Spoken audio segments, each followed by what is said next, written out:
Hi there, this is Rebecca from SquareXO, and I am here with someone who's not part of the SquareXO team, but also a great journalist in the video game sector. Jason, do you want to introduce yourself? Sure. So my name is Jason Coles. I write for the Digital Fix, the Sixth Axis, and occasionally the Daily Star as well. Yeah, another budding journo. Something like that. But we are both massive fans of Bloodborne, and I think a lot of people will be surprised that I haven't done one of these spoiler specials revolving around Bloodborne. I think it was about time it happened. I'm the only one on the team who's played it so far, so I can't really get them all to say their opinions about it or do a spoiler special with them without ruining all the big moments of the game. So I thought there's loads of people out there who, are video games journalists who play games for review and play them for fun. Loads of people out there like Bloodborne, and Jason's a good friend of mine. Let's get him on. Let's do a Bloodborne spoiler special. So, with that said, you can follow my website on SquareXO. It's square_XO on Twitter. We post reviews, news, opinion pieces, and articles almost every day. Jason, as he says, has just told you where he writes, so go and check out those websites. And as we are doing a spoiler special today, I'm going to issue a spoiler warning. Bloodborne is an interesting one because obviously it's mostly about boss fights and, those you can't really spoil, but it's also got quite a deep-centered story and lore, so I imagine we'll be talking about that. So spoiler warning is now enforced. If you've not played Bloodborne, play Bloodborne. That's all there is to say. And we're going to get into the show. So I'm going to start with you, Jason. Tell me about your initial thoughts on Bloodborne and specifically the moment you knew that you sort of really loved this game more than just a hack and slash. Okay, so when Bloodborne was initially announced, it was revealed as Project Beast, and I owned an Xbox 360 at the time, and I had every intention of upgrading to the Xbox One. And then it was revealed that the next From Software game was going to be a PS4 exclusive, which is why I got a PS4 at all. I obviously pre-ordered the game and started playing it at midnight. At which point, with my now wife asleep in bed and all of the lights off, I proceeded to play through the opening couple of hours and more or less scare myself senseless because it was such a different game compared to Dark Souls. Yeah. What about you? I mean, for me, I didn't get my PlayStation until August of 2015, so I had no clue that Bloodborne had come out or had got this hype around it. I only got Bloodborne because there was an offer on to get The Witcher 3 with Bloodborne for 20 quid. And I was like, I'll play this. This looks. But like you said, I hadn't played any of the Souls games, but it was such a different type of game that I'd ever played. So I normally play really heavy narrative games. So Uncharted, The Last of Us, stuff like that. Stuff that's very story driven. And Bloodborne wasn't really something that I would have initially picked up, but because it was in this offer and I wanted to play The Witcher, I thought, oh, I'll go for it. I'll give it a chance. And I remember putting it on, playing for 10 to 15 minutes. No, I hate this. It's too hard. I can't do it. Putting it back in the box, and I don't think I touched it again until maybe December that year. I think it put me off how tricky it was because I've always played stuff that eases you in very simply with the learning and difficulty curve. So, you start easy and then it gets hard. But Bloodborne is sort of slap in the face, immediately hard, which I like now. Now I appreciate that. And when I play other games, I think, oh, this is, holding my hand. I wish that it was a little bit more, here's the game, here's the tools, here's the weaponry, off you go. Go and explore it on your own. So I kind of appreciate that for what it is. And Bloodborne did get me into the Dark Souls series, which I love now as well. So I think for me, the moment that I knew I loved it was once I got back into the game and I beat the Cleric Beast. I thought, oh my gosh, I can't stop playing now. I think it's that euphoria you get and that adrenaline rush after you've been stuck on something that has taken over your life for the past month or so. All you can think about is this boss fight and what you did wrong and how close you were to killing this boss. And then when you eventually beat them, it's sort of just this crazy rush of adrenaline. And I just immediately wanted to carry on playing. So I think that's where it was for me. I think once I pushed through the first initial difficulty curve and I beat the Cleric Beast, I sort of couldn't stop then. Was on a roll. But the difficulty curve was interesting. I have issues with it being infamously difficult, or were you used to it because of the Dark Souls franchise? So I was expecting to bash my head against it somewhat, having played both Dark Souls 1 and 2. I was kind of expecting it to be punishingly difficult. What I wasn't expecting was the aggressive play style that you need to survive in Bloodborne. Dark Souls, especially the first one, you need to play, or it's generally easier to play as this slow, meandering kind of turtle build. Defensive, yeah. Yeah, so you kind of wander around with the shield, you go super slowly, you're very careful. Whereas Bloodborne, you need to be hyper aggressive whenever you're fighting anything, or you just get absolutely steamrolled. So getting used to that was actually really hard, because I thought I'd be good at the game going in, and I got my ass handed to me. So yeah, it was tricky. I think it might have been slightly harder for me to adjust because I thought I was going to be okay at it. Yeah. I mean, do you know what's interesting is I played Dark Souls. Oh, I did it so badly out of order. I played Dark Souls 3 as my first Dark Souls game. And I was so confused that I had to use a shield. I was like, I don't need a shield. Like, in Bloodborne, it's very, you nip in, you nip out. Obviously, you regain health from, if you lose any health. If you hit the enemy again, you get your health back. It's sort of like a regain system. That doesn't exist in Dark Souls. So it's kind of a case of, if you are used to the Bloodborne playstyle like I was, and you start running into fights and forgetting to use a shield, you die very quickly.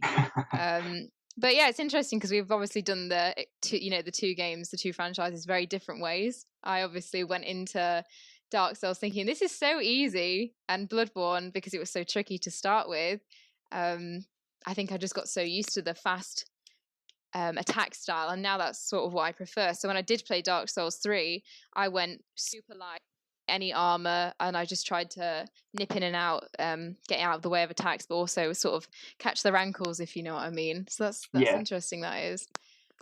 But apart from difficulty curve, obviously, I wanted to know what your sort of favorite part of the game was. That can be a particular storyline or maybe a particular boss or something.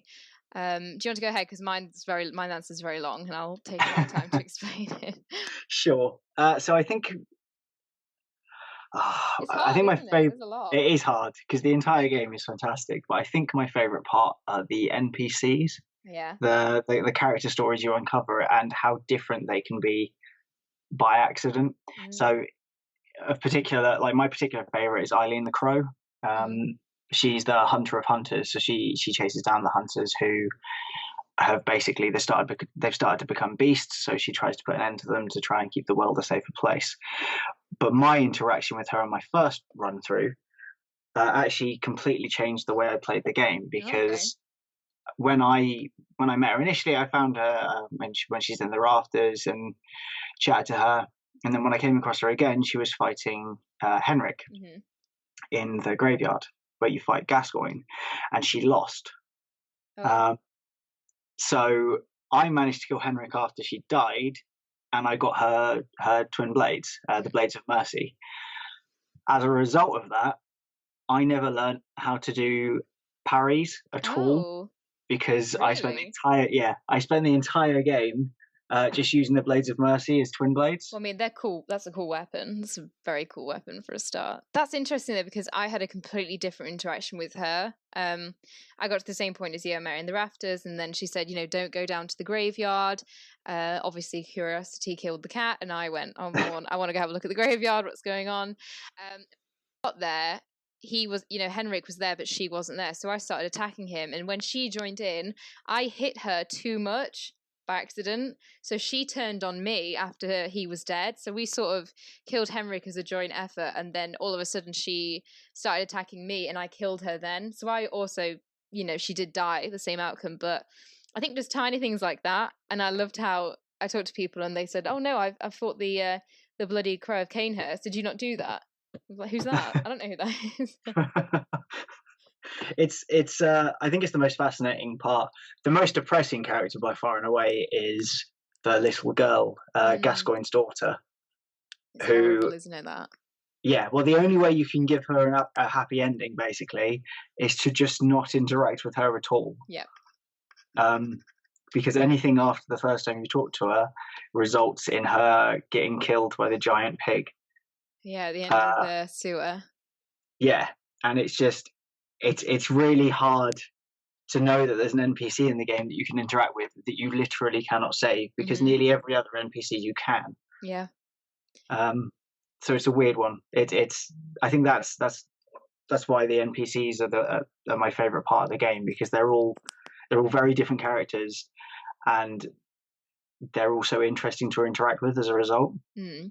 I mean, one thing I wanted to mention about the NCP, since you brought it up as your favorite part, I think it's quite interesting how you can go through the game thinking that you're helping people, but actually you're hindering other people.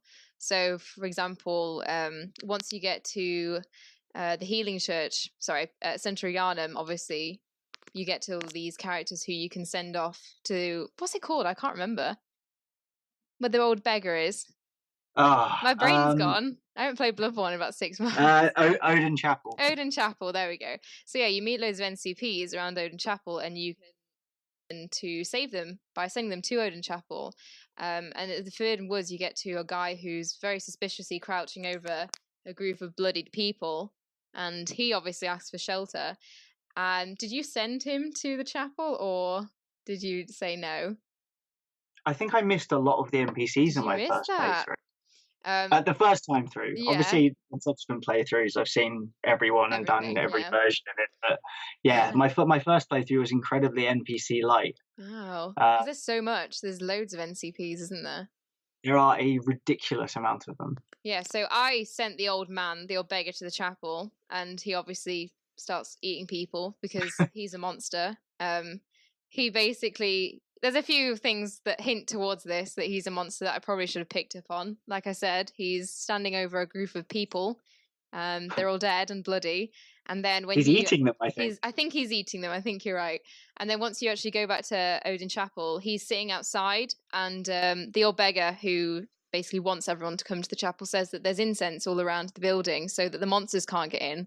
And I thought that was funny. I thought, why is he sitting outside when the safety, because the monsters can't get in there?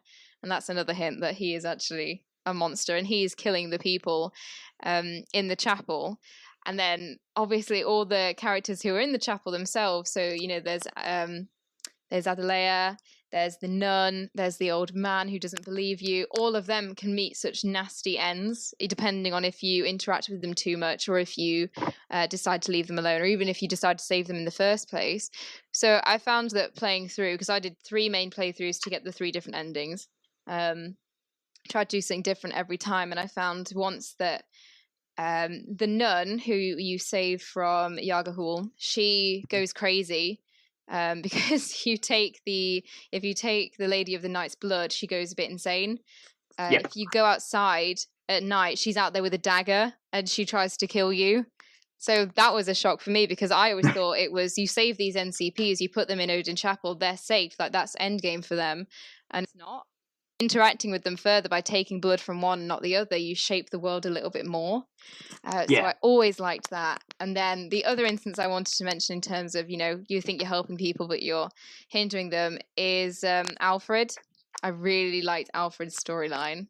I thought that he had a really, really interesting story. So obviously is he an executioner? He is, isn't he? Yes. Yeah, so he's an executioner. Obviously, there's a long line of the executioners, and the Vile Bloods have been, embossed in this great war. And he wants to find, I don't know why I can't remember anyone's names today. I'm so sorry. What's her name?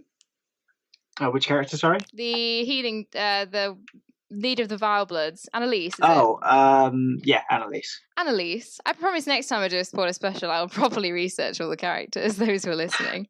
But yeah, so if you give him the letter to go to Canehurst, he will go and he will basically turn Annalise into a pulp.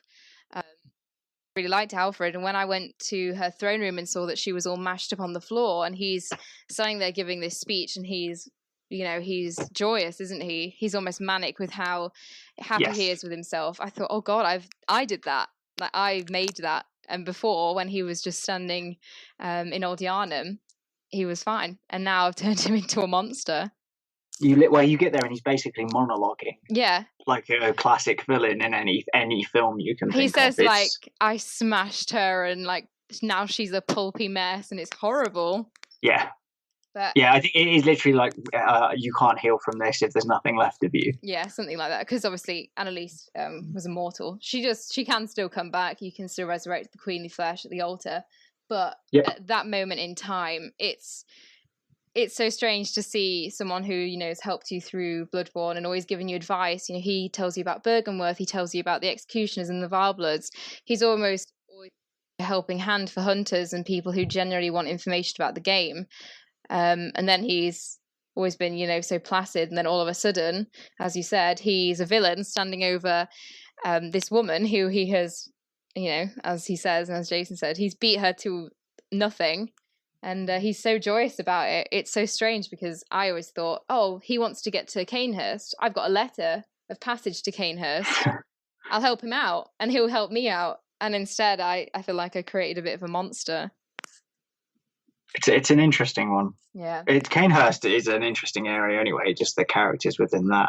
Canehurst is amazing. I think that's probably one of my most favourite areas of the entire game, Canehurst. I just love that Bloodborne has so many optional areas that are so open and diverse. You know, you can play the first game through and just miss all these extra bits.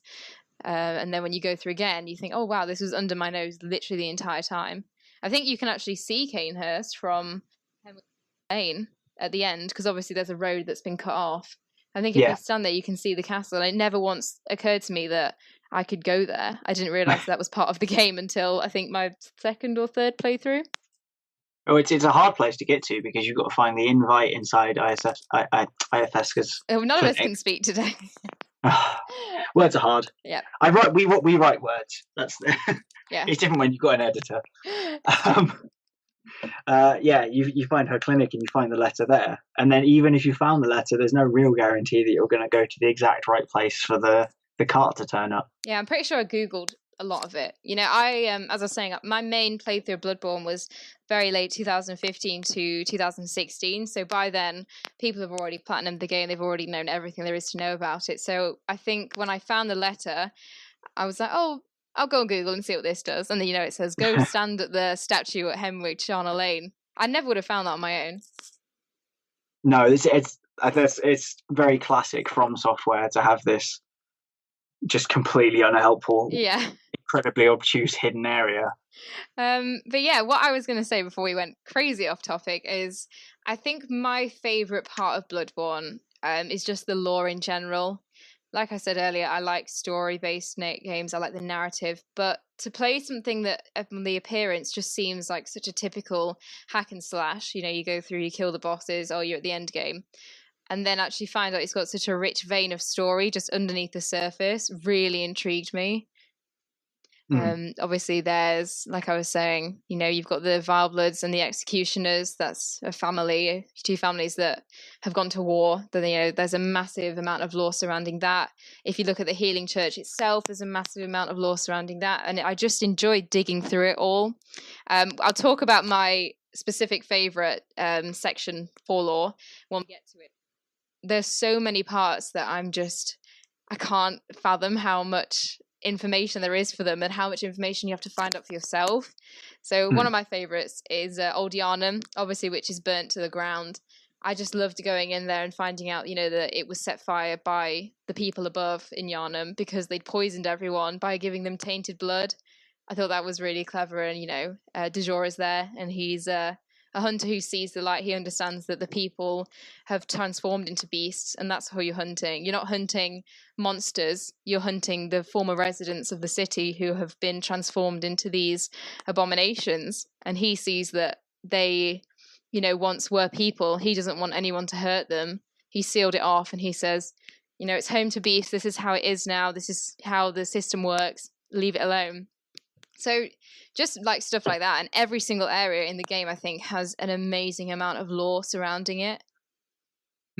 So I think for me, thing was, once I'd got through a first few boss fights and I thought, oh, this is cool, I wonder what this means. And obviously item descriptions you get between every death, which obviously happens a lot on your screen when you're waiting for the next one.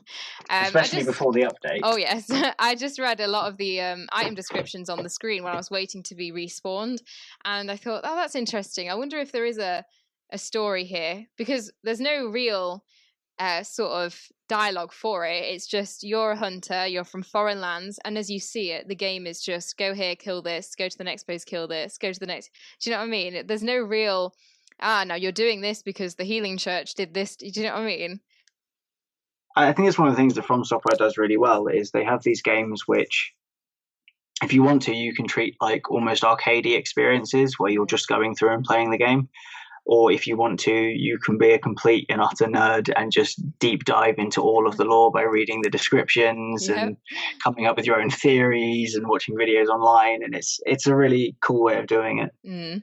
I mean, that's what I like as well. You know, you can talk to someone who's played Bloodborne, you know, even if they've just played it once, and they can have a completely different take on an area than you've had, even though you've both experienced exactly the same thing. I think some of my fondest interactions on Twitter about the game have been ones where someone will disagree with a point I've made, and then we've had a really healthy conversation about, oh, okay, well, I can see how you'd get to this. This is how I perceive this. You know, and for a game that's on the surface is just a hack and slash, I think it's incredibly deep, and it's got all these Lovecraftian themes, which we'll talk about later because that's one of our user questions. Very, very well put together. You know, like you're saying, From Software are really good at putting a story in a game without making it so glaringly obvious. They want people to experience the game themselves, and you love the game so much that they feel they don't have any other choice than to research it, if you know what I mean. Yeah. But yeah, it's very good, and that's why I was not surprised when a DLC was announced. What did you initially think of the DLC? So the DLC starts off and you go into this brand new area, if you can even find how to access it, which is, I think, a Google for most people. Oh yeah. Because you get a blood-drunk hunter's eye. You have to go out and get picked up by something which every time previously has killed you. And you come out into this area which is basically the same world but a different time. And you wander outside, you wander up the hill because you find your way there. Everything's a bit rockier and it all looks deformed. And then you get one shot by the hunter at the top. It's got a weapon you've never seen and he trashes you. Yeah. And I think that's most people's experience with the DLC, is you go in thinking, this will be fine. And you get wrecked so quickly. It's funny because they obviously thought people are going to be amazing at the game.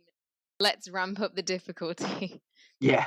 I mean, it makes you better because, you, again, as with everything in the game, you kind of come across the challenge and you think, right, this strategy isn't working. How can I beat this hunter? And just the scenery is, they do a great job of making it incredibly familiar but completely different at the same time. Yeah. So you go through areas with a weird sense of deja vu while also being, while also feeling like everything's completely alien, and it's such a great balance. I think the thing I really like as well that I've not mentioned yet is that the way Bloodborne's story works is that the deeper you get into the nightmare, the more twisted everything becomes. So you start out the game in Yharnam and the moon's just started to rise in the sky, and at the end it's a blood red moon, and at that point in the night cycle of the hunt, everything's horrible. You know, you've got all these creatures with hundreds and thousands of eyes because the healing church believed to get to the level of great ones, you need more eyes, more insight to reach ascension. And the DLC is almost a little bit like that, in terms of it's a place where hunters have been captured, old hunters, and they've sort of gone mad there. So instead of hunting beasts, they have almost become beasts themselves, and now they are your foes as well. So I thought that was an interesting take on it. I have to admit, I think I like the DLC more than I like the main game. I can see that for sure. Some of the DLC areas are fantastic, and the weapons they introduced are just amazing. The whirly jigsaw for the strength build is, you've just got this gigantic pizza cutter of a weapon, which is huge fun. Simon's bowblade is my personal favorite weapon. Oh yeah, that's interesting. The transformation, the way it looks when you transform, it's fantastic. you sling the sword out and you kind of jolt your arm forwards, and it extends into this bow, and it's such a unique weapon in the scheme of that game. Especially because as well, you're so used to in the main game having, hooks and normal swords and, very close combat weapons. To have something that's actually a ranged weapon, a bow, but then can transform into something close combat as well. I thought that was very clever. I didn't actually use Simon's Blowblade. I've been very, how you were saying you liked the Blades of Mercy. Yeah. I'm 100% always using the burial blade that you get from Yharnam, the Hearst Hunter. Yeah. I love that weapon. I just think the noise it makes, perfect. Gets me right in the mood for hunting. But trying to carry on with what you're saying before I interrupted you. That's okay. Yeah, so I think the DLC. I think the DLC is probably better than the main game, but it's not like the main game is bad. It's just the DLC is just more of it, and at a slightly higher level with new implications in the lore, and it rounds out some of the things that people had theories about and things like that. Like coming across Ludwig, was horrifying because he's just this huge beast thing. But whereas most of the other beasts in the game look as though they could have mutated into something themselves. Mm-hmm. Ludwig looks as though he was a knight on a horse, and they somehow fused. Mm-hmm.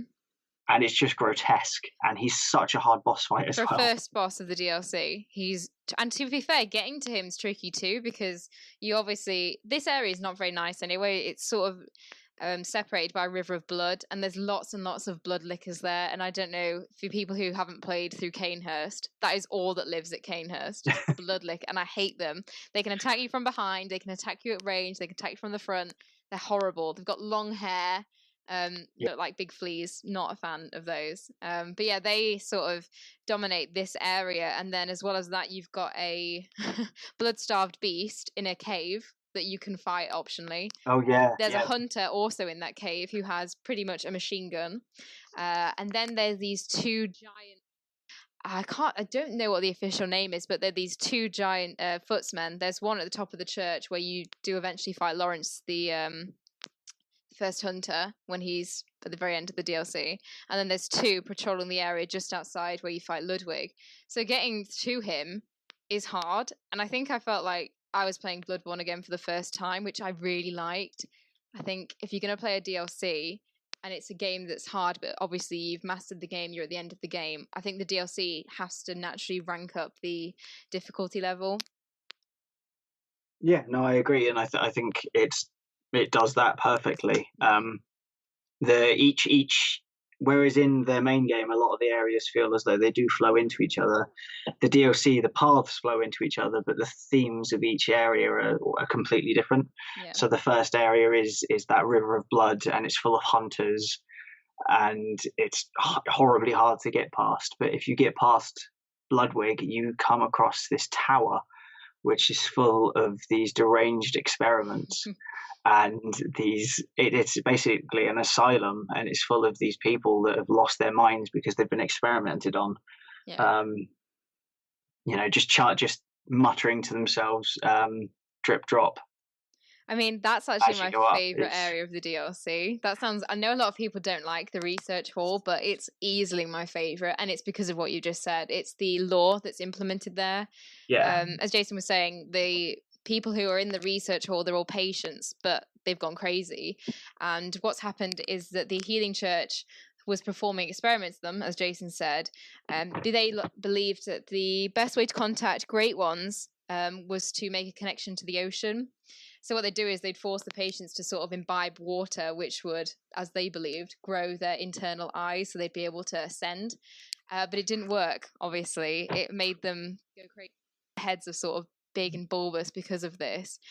And it's horrible because they're pleading for Maria. Maria obviously was the person who would tend to these patients. It's not clear if she thought this was the right thing to do, or if she just thought, oh, these people are, close to death, I will just provide them comfort in their final days. It's not clear if she felt sorry for them or if it was part of her duty to look after them. But all the patients are, pleading for Maria, take my hand, I can't see anything. Are you there, Maria? Please kill me. it's quite disheartening going through an area and killing people because you feel like you have to end their suffering rather than you have to protect yourself. Yeah. And I think one of my favorite NCPs is in this area too. You've got the Saint Adeline, and she offers you some sort of NCP quest line for brain fluid, so she can carry on hearing the sound of water in her head. And I think one of the most clever moments of the DLC, or practically the whole game, is when Maria gives Adeline a key so she can go and sit out at the lunar gardens, which are just outside, and she can enjoy the breeze and she can smell the flowers. And Saint Adeline is obviously elevated to such a high stance of intelligence now. She doesn't understand that. She doesn't get why someone could sit and enjoy a simple pastime of just enjoying the breeze. She's at such an elevated plane of intelligence and ascension that doesn't make any sense to her. And I thought that really captured sort of the experimentation that was happening on the Healing Church, because this is what they wanted. It didn't happen, obviously. There was no great one born out of the Healing Church patients. You've got Cost in the next area for that, but it just really blew me away that was what they were doing to them, and to some extent it worked. Yeah, I mean, all that Adelaide asks for is brain fluid. That's all she wants. And then if you give her enough, eventually she loses her body completely, which is incredibly strange. And then you can kill her. She'll come back to life instantly, and she drops a rune which turns you into part Great One. Yeah. It's just such a weird area. There's so many strange things in it. Yeah, I mean, I don't know why. I've talked to someone about this and they said, how is that your favourite? It's so dull and depressing. But I think I just sort of reasoned with it being an area of experimentation. Then, as you said, the Healing Church would have called it, just experiments. But it is an asylum. These people have been tortured and they're now left. It's almost as though the experiments have happened. They've got what they wanted, and they've thought, oh, we won't kill them. We'll just leave them there. So walking around and then not knowing if they're going to attack you or if they're just pleading for death also put me on edge, because a few of them are just talking. I think there's one guy who's standing at the edge of the clock tower and he says he's banging his head constantly against the wall, and he's just saying, listen closely and you can hear the sound of water. He's not wrong, because the fishing hamlet is just over the way. But I think it was quite unnerving because some of these patients are aggressive and they will try and kill you, and then others you feel like you have to kill them for a different reason. So I really liked that area for sort of making me question my moral choices rather than just kill. It's a really interesting one. I mean, the first person you come across is fishing around at the edge of a poisonous pool asking where his eyes are. It's probably the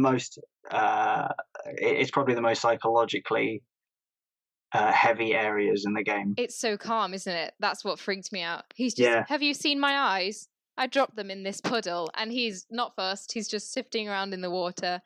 It's very weird. It sets a good tone, though, for what comes, because the fishing hamlet is an interesting area. And then obviously you've got the boss fight with Maria and the, what are they called? The failed, which I think the living failures. Amazing name for a boss. Yeah. Yeah, you've got them just after, and then it's Maria, and then pretty much straight into the fishing hamlet. What did you think about the two boss in a row combo? It's something that FromSoft have done before, so it's not that unheard of. It was just the difference between the two bosses. Yeah. So Living Failures is this slow meander of a fight where you just have to make sure you don't get hit by whatever meteors they're throwing out, and then you fight Lady Maria, and she's this hyper aggressive hunter who goes through 2 upgrades during the fight by coating her blades in blood and then igniting her blood, basically. And it's an incredible fight. And the contrast between the two is it's sublime. Yeah. I think as well, like, how you were saying, she's very fluid. She's very, it's almost like a dance when you're fighting. And then when you're fighting with the Living Failures, one of their attack moves is literally to basically pound their heads into the ground to try and kill you. So yeah. It is very well done. Did you get Rom the Vivacious Spider flashbacks with the meteors? Oh yeah, I mean those meteors are it's always a one shot, and it's never something you're ready for, or they come out of nowhere. Yeah. That attack of the living failures is obviously really interesting because you can dodge it easily enough just by kind of hiding in the doorway. That's what but I you did. don't know that the first time. I just sat in the door. Yeah. Yeah, but you just don't know that the first time you fight them. Yeah, I think as well, like talking about Lady Maria, because that's probably a lot of people's favorite boss in the DLC, if not, their favorite boss in the DLC. I think the thing that got me as well was obviously, like I said, I read a lot about the lore. I like the idea that she was really against using blood magic, and she actually uses it against you because she's so desperate to protect the secret. She really wants to kill you so that you don't have to find the secret out, because then she's failed. Even though obviously when I was fighting her for the first time, I didn't really know that. I just thought, oh, here comes stage 2, here comes stage 3. Going back and looking at it again now, it's so clever. And I love that you can have characters who have such a reputation, and then when you fight them as a boss, they're more than just a boss because they're carrying that reputation and characterization with them. I just think she's an amazing boss, and one of the ones I like to go back and fight every now and again, because even now it still gets me all the time. She always kills me. Yeah, she's a hard boss. The pace is just, it's intense. I tell you who I did find harder though. I don't know about you, but I found Kos almost impossible. So obviously you fight Orphan of Kos at the end of the fishing hamlet. The fishing hamlet is one of the most degraded areas of the entire game. Everything's been worn away with the water. It's moldy. Things are falling down. The people who live there have sort of turned into these fish people. They've got really weird elongated arms, and the dogs have got fish faces, and then there's the shark men, who I'm assuming you all did not get along with. They're so hard, the shark men in the well as well. Well, yeah, and the spellcasters as well. Oh God, yeah. So the fishing hamlet's a nightmare area, and I think playing through that area, I just thought the boss of this section's going to be freaky. I just know. Yeah. Well, sorry, you go on. Well, you get to the boss, and you walk to the boss, having fought your way through this horrendous area. Finally, you walk down. There's a bunch of these things that have been in shells, slugs, aren't they? Yeah, they've been in shells throughout most of the area, and they've been incredibly hard to beat. And they're all placid and praying. And you walk through, and there's this gigantic sea creature washed up on the beach, and your first assumption is you're going to have to fight the sea creature. Mm-hmm. And then this thing crawls out of him. It's horrible. Covered in entrails. So gross. And it's just throwing bits of itself at you to fight you, and it's grows wings halfway through the fight, and it's fast and it's aggressive, and it does a huge amount of damage, and it's a phenomenal ending. Yeah. To the DLC. And then if and when you finally beat it, the message doesn't pop up. You don't get Nightmare Slain or Prey Defeated, and you're like, what the hell's going on? And you notice this little black shadow standing on the corpse of Kos, and you go and hit that, and that is when the DLC is actually beaten, because that's actually you kill it. Yeah.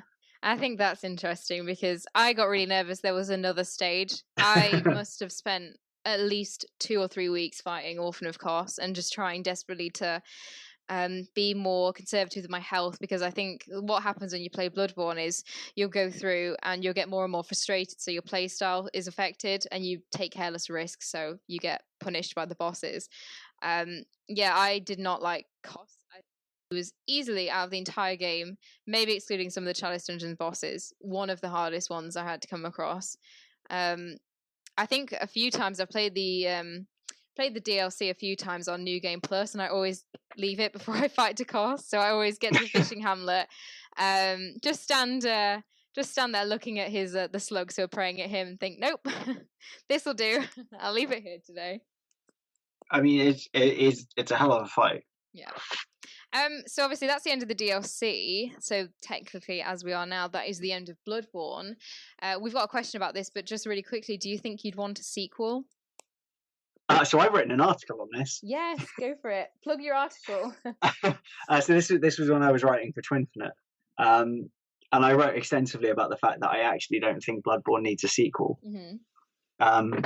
because it's pretty much perfect. Yeah.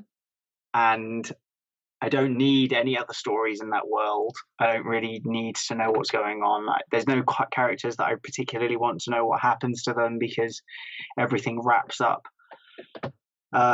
So I don't think a sequel is what I want. Another game in that world, I'm not adverse to. Yeah, that would be my thoughts. Because I agree with you. I think that the NCPs that are featured and the hunter, obviously, I think it's very much concluded at the end of the journey. You know, you start the night as the hunter, and then it ends with you either taking over Yharnam's role, or you give up on the dream and you wake up. So I feel like that's very rounded out. But Or you turn into a slug. You turn into it. That's also an option. You can also turn into a slug. So I think that for me, I would like to know more about the world. I'm not too bothered about there being, the same characters, but I think it's almost made very staple in that this is one night of the hunt. So I'd like to know a bit more on like how it got started, how the corruption began, a bit more about the opposing cultures and cults that are there. So yeah, for me, I think not a sequel, but something in the same world that explores maybe slightly different themes, just so it's a case of this feels like Bloodborne, but it's not going to taint how amazing Bloodborne was. Yeah. Yeah. Okay, so we have got some user questions and thoughts, so I thought we'd just read them out and then have our say with them when we go. So the first one is from Silent Step 79, and he says, perhaps some insight or discussion on chalices and their viability as endgame versus new game plus. And he has his thoughts are, I don't have anything concrete, but I was just thinking that maybe two schools of thought about what the best form of endgame is in Bloodborne. Chalices get a bad rep for their difficulty, but NG plus gets pretty punishing once pushed past 2+3. I'm wondering what you think is the best form of endgame. Also, perhaps some discussion on how chalices are implemented.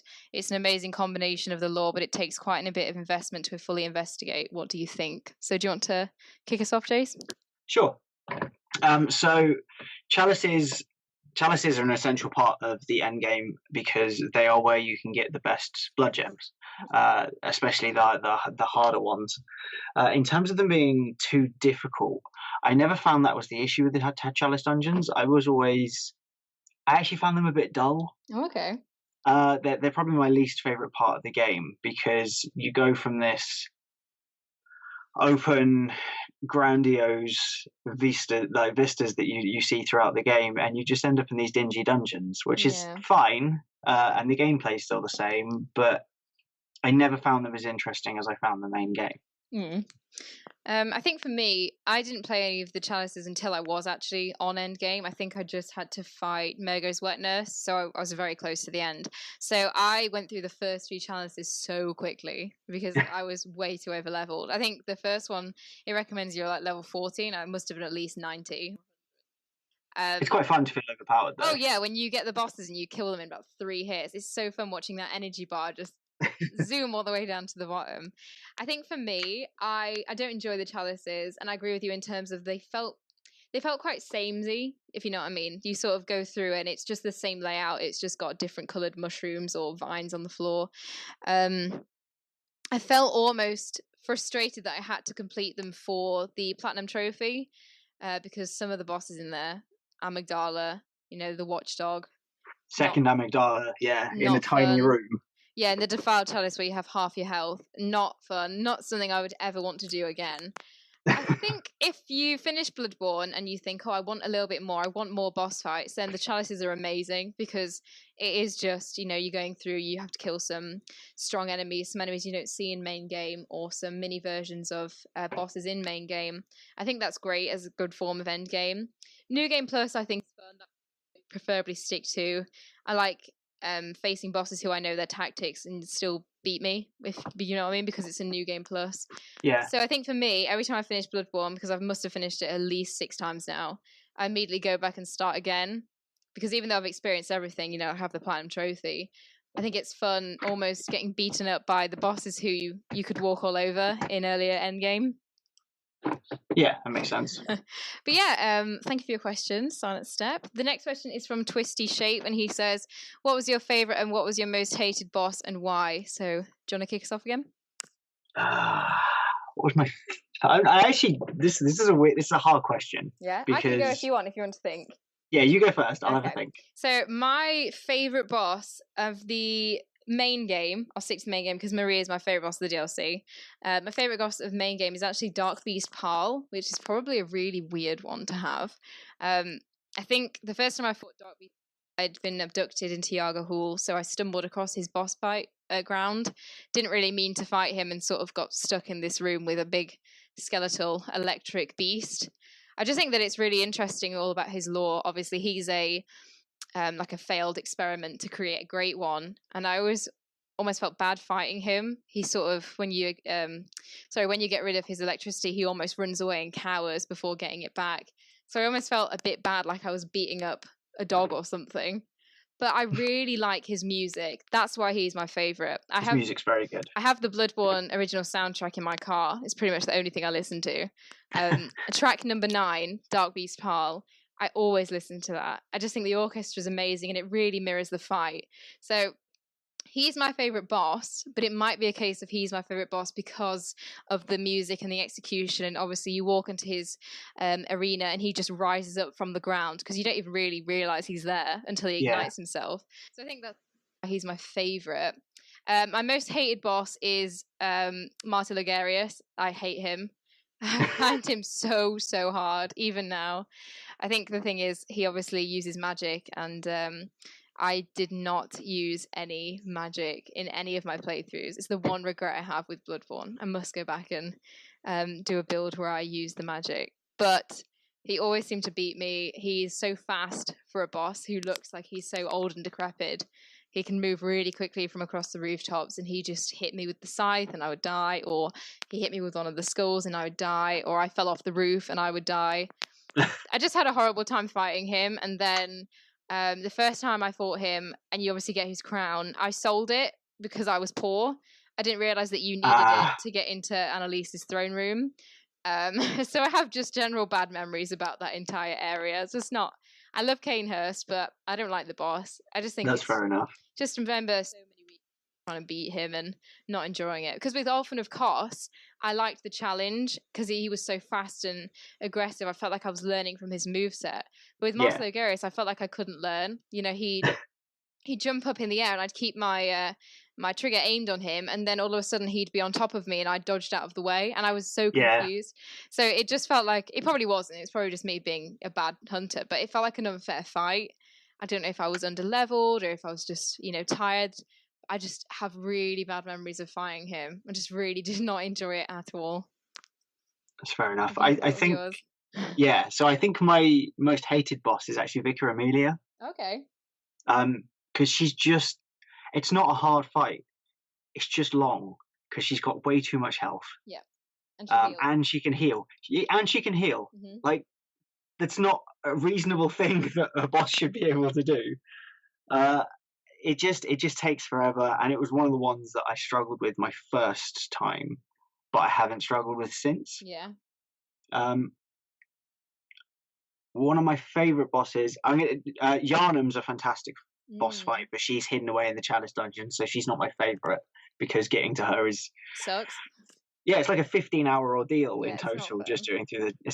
It's not fun at all. I really like the Amygdala fight.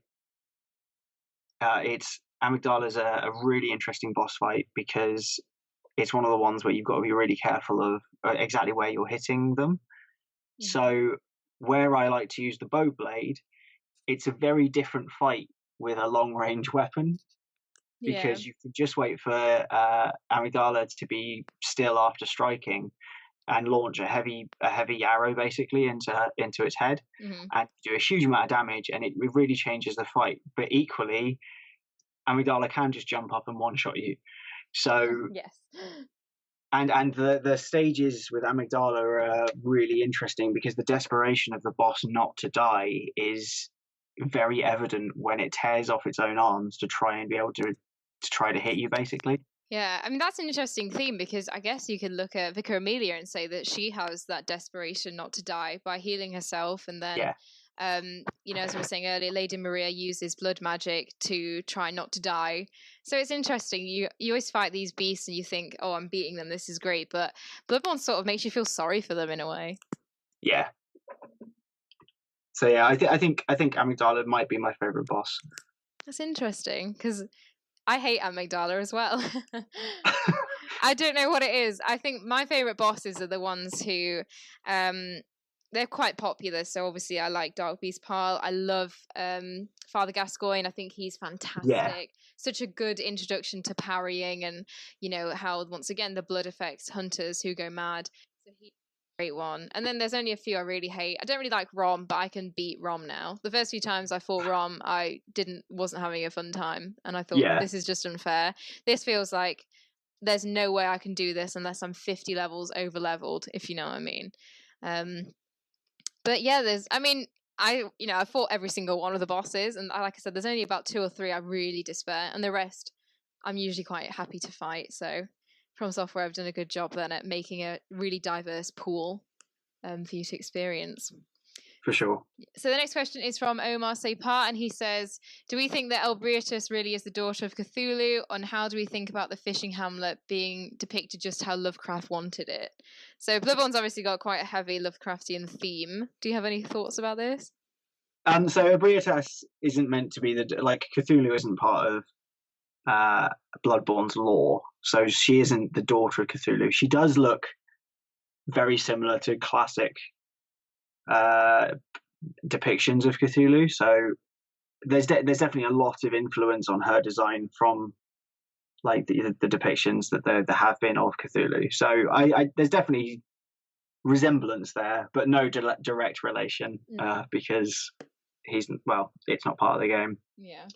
I actually don't know if the fishing hamlet was ever depicted, and I'm not overly familiar with Lovecraft. I mean, I did a bit of digging and notes to sort of prepare for this question. So I found out that Lovecraft obviously is a subgenre of horror fiction that emphasizes the cosmic horror of the unknown and the unknowable. Yep. So Bloodborne definitely has that theme.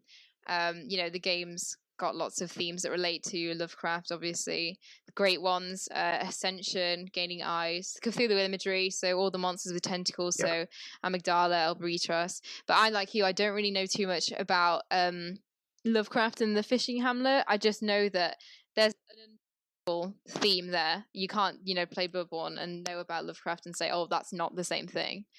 From Software have obviously looked at it and thought, how can we take a twist on it, and how can we honor the Lovecraft theme but still make it our own. So I think definitely dark and definitely has some of the same themes, but I don't know too much about how it was meant to be depicted, and if it's something that was depicted in one of his books, and it sort of just so happens to mirror the fishing hamlet. But that'll be an interesting one to research in later time, so I shall be sure to do that. Well, I think sorry.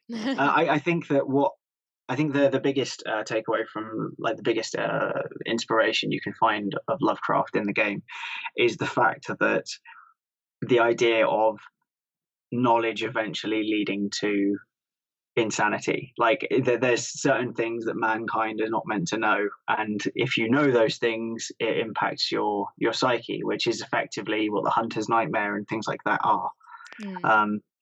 The more you know, the more damage you take. Insight is I think insight is basically their implementation of this, and if you've got more insight, certain enemies will use attacks that they aren't able to normally. If you can grind up to 40 insight before you beat Rom, you can actually see amygdala and various amygdalas so around. Creepy. It's very strange when you see them for the first time and realize that they were actually everywhere. So I think that's the main thing, the main inspiration and the main kind of homage to Lovecraft you can find is in the insight mechanic and how that's used. I mean, I definitely agree in terms of that. Insight's very clever. And like I was saying earlier, sort of uncovers things, and it shows you that the game, because the game obviously encourages you to take more insight the further you get into it. So it kind of levels up with the idea that as the moon goes through its cycle, the world gets madder and you get madder as a result from it. So that ends as well as a theme. But like I said, I'm not too sure about other Lovecraftian themes, but I will be sure to research that and get back to you when I find an answer for you. So our next question is from LlamaFleur42, who did a bit of rank for SquareXO. He said, how did you deal with that famously steep learning curve in the beginning? What kept you playing when others bounced off it? Would you want to go ahead? Yeah, sure. As I said before, I went into this having crushed Dark Souls 1 and 2, basically. Nice. So the difficulty was something I was looking forward to. That's really what kept me playing. Like, Dark Souls is actually one of the things that it's gotten me into a completely different style of gaming. I spend a lot of my time now playing roguelikes, roguelites, and just anything that is famously difficult. As long as it's fair, there's a very big difference between difficulty that is because you messed up and difficulty because the game is completely and utterly unfair. So it's never something that bothered me. I think for me, it was just a case of I'm quite competitive, and I knew people on Twitter had played it, and they'd said, "Oh, you've got to get here, and you've got to go to this, and once you get to Cathedral Ward, you'll be so shocked." And I think just knowing that, and knowing that it was just barred to me by one boss really made me like dig my heels in and go, I can do this. I need to be patient. I'll learn how to parry, because I beat the cleric beast quite easily, and then I foolishly thought, oh, I'm easy now, like I'll be able to do the rest of the game really simply. And then obviously the next boss, and the first mandatory boss of the game is Father Gascoigne, and he is, for where he is in the game, I think he's ridiculously hard. To say he's the first mandatory boss, or the second boss if you do cleric beast, he's so tricky. He comes at you so fast and so aggressive. But I must have fought him like 40 times, if not more than that. But by fighting, I learnt his patterns. I learnt how to parry from that attack. And then from then on, the game just sort of felt a little bit more easy for me. I think I was always a bit nervous of rushing into groups and attacking and being aggressive, like you said at the beginning. But if you don't do that in Bloodborne, you don't really proceed, because that's how the game works. You have to be prepared to take on big groups, and you have to learn to dodge, and learn that you can regain health if you take a hit and there's an opening, and don't get greedy. So I think for me, Father Gascoigne was sort of like the main proponent of the game, who taught me how to play the game essentially. And from then on, it was difficult, but I always found it, like you said, not unfairly difficult. I knew I could do it. It was just a case of I've got to learn how to do it properly.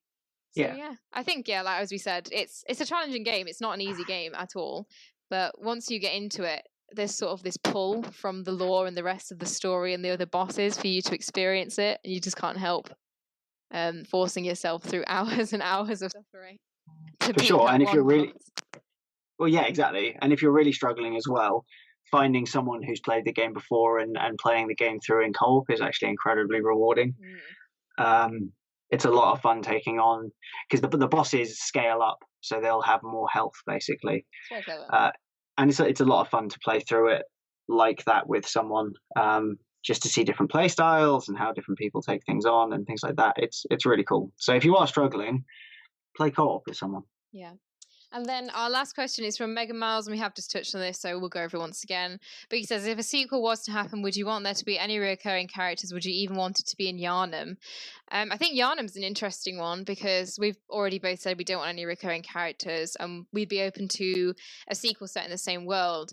But I've always thought that Bloodborne's story is tied directly to Yharnam, so I'm not sure if I wanted something in a different sort of parallel world, if you know what I mean, to be in a different city. I'd be interesting that something with the same themes of Yharnam, that obviously still has the hunt, but somewhere else that's maybe affected by other factors. And as I said, I like the idea of there being groups that are colliding against each other. The Healing Church obviously caused massive friction within Yharnam's world.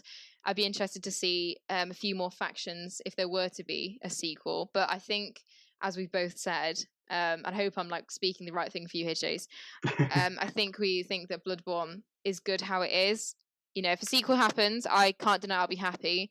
But there's always that worry that if it's going to be a direct sequel, it will taint the original. And that's a massive worry for me. I don't know about you. No, I agree. I think it'd be interesting to see a lot, because a lot of Bloodborne is Yharnam. Yharnam is Bloodborne in this instance. But it would be interesting to see the same rules and laws, as it were, in a different area. So what if they'd found a different Great One? What if they'd been using the Great One's blood instead of the Beast blood? So you get a little glimpse of that, I think, in the fishing hamlet, where they're all clearly full of Koz's blood. But what about other Great Ones? What about if someone had an amygdala and they'd captured an amygdala and they were using amygdala's blood? Like, what does that look like? that would be really interesting. But I'm quite happy for Bloodborne to just remain just once, just Bloodborne. That's that, and I'm happy with that. I will play a sequel if it happens, obviously, but I'm quite happy to just have it be a standalone story. On the same page of that, then, I'm interested to know how you'd feel if they did another DLC. I'd play another DLC, but I don't know what they would do. Yeah, that's another one. Because obviously the Old Hunters was really good. It was a good take on, this is another side of Yharnam that's been hidden for years. I could imagine that they could think of something, because obviously all the games have had, quite a few DLCs, definitely more than one. But once again, it needs to fit in with the story so far, and you can see how the Old Hunters sort of knotted everything together. So if they said, we're coming up with another DLC for Bloodborne, it's going to be about this, I'd be like, amazing, great. But if it's going to be something that's so far-fetched that I think, just make that into a new game, I don't think I'd be interested.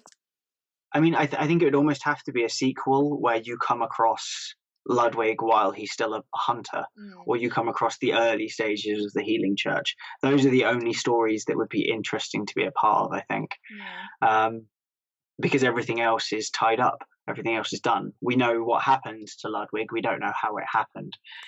Maybe even being part of burning down old Yharnam. Yeah. Like, there are definitely stories that could be told there, but I feel like they're all stories that happen before the main game rather than after or during it. Yeah. Prequel could possibly work. I could see that working. Yeah. But yeah, so I just want to thank everybody who sent us a question in. Thank you very much. That's sort of filled up a good chunk of the episode. Yeah, we're going to wrap up now, because I think if we go on any more, we'll just lose sense of the time. We'll just go on forever. So I just want to thank Jason for joining me today. It was a pleasure to have you on. No worries, my pleasure. And where can people find you on Twitter? So I am on Twitter as Strife, which is ENOTHE, and then Strife, all one word. And obviously you can find my work an increasingly large number of places as I basically hassle everyone. I'm tenacious. That's good. That's a good quality. Yeah, I hope so. But yeah, so you can follow Jason there and go and follow him, because really good writer, and he reviews lots of stuff, lots of different websites, and he loves Bloodborne, so he's obviously got thank you for everybody to listening. We will do another spoiler special in the future. Me and Nicole, we're just trying to think of which one we want to do first. But until then, thanks for listening. We'll be back soon, and goodbye.